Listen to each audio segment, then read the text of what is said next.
को सुना।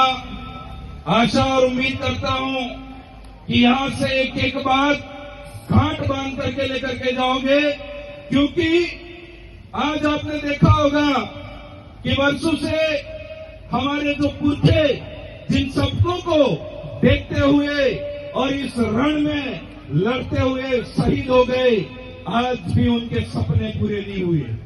आज सदियां बीत गई, उसके बाद आज जो हम उनके सपूत पैदा हुए और कुछ वरिष्ठ जनों ने ये सोचा कि समाज को अगर सही दिशा में संगठित होकर के अगर एक क्रांति की ओर लेकर के चलना है, तो उन्होंने दिमाग लगाया कि हमारे समाज को विचारधारा के नाम पर और हमारे हक अधिकारों के नाम पर और साथ ही साथ अंतिम समय में एक पार्टी के नाम पर उनको एक जाजम पर लाना ही पड़ेगा। इस बात को, इस विजन को लेकर के उन्होंने भारत आदिवासी पार्टी का इस रण के अंदर आगाज किया और आज दूसरे राज्य के अंदर भी आगाज हो चुका है।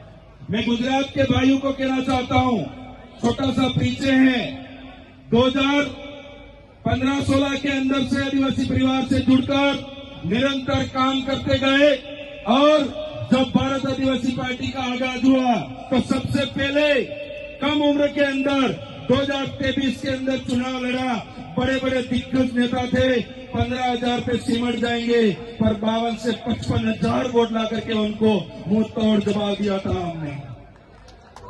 उसके बाद 2024 के अंदर उपचुनाव हुआ और उस उपचुनाव के अंदर देखा होगा भारत आदिवासी पार्टी ऐसी पार्टी बनी जो कम समय के अंदर 4 विधायक और 1 सांसद को बनाया और उसके बाद एक ऐसा इतिहास रचा जो शायद तक आज तक किसी अजूबे के अंदर और अजूबे से कम भी नहीं है।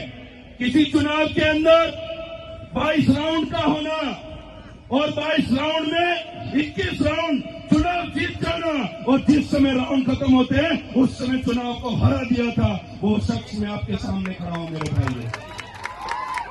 सबसे कम अंतराल का वोट काटोल के अंदर एक चुनाव हुआ था जो 3300 वोटों से हराया गया था। 18 के अंदर आसपुर के अंदर एक विधायक को हराया गया था और उसके बाद में तीसरा नंबर मेरा लगा।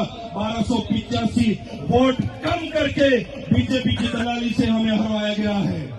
पर मैं आप भाई से मोटिवेट होकर के और इतनी तादाद में देख करके ये खुश और महसूस कर पा रहा हूं कि आप भी मेरी उम्र के भाई हो। मेरे भाइयों, इस क्रांति को ऐसे ही बुझने नहीं दोगे, इस मशाल को ऐसे ही बुझने नहीं दोगे। इस मशाल को वो पीछे बैठे हमारे आने वाले भाई बहन उनके सपनों को लेकर के रोड पे अगर लड़ना पड़े, सदन में लड़ना पड़े, किसी कार्यालय के सामने लड़ना पड़े, जब तक हमारे हक अधिकार नहीं मिल जाते तब तक लड़ोगे। इस आशा और विश्वास के साथ मैं जाना चाहता हूं मेरे भाई।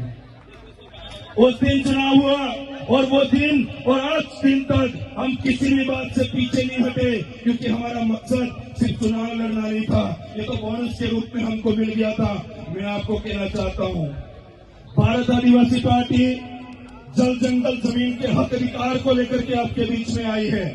भारत आदिवासी पार्टी इन पुरखों के अधूरे सपनों को पूरा करने के लिए हमारे बीच में आई है। भारत आदिवासी पार्टी जो आज आप घर जाकर के बैठोगे और छोटे छोटे बच्चे जिनकी आंखों में आंखें डाल करके देखना और वो सोचेगा कि भैया पापा मम्मी कह करके बोलेगा कि आने वाले समय में मुझे बहुत बड़ा अधिकारी बनना है, उस हक अधिकार की जो बात है उसके रखवाले बन करके भारत आदिवासी पार्टी आपके बीच में मैदान में आई है। बहुत सारी चीजें होगी, बहुत सारा कुछ होगा। इस गुजरात के अंदर कहते हैं कि पैसा बहुत सारे लोगों को खरीदेंगे, ऐसा हमारे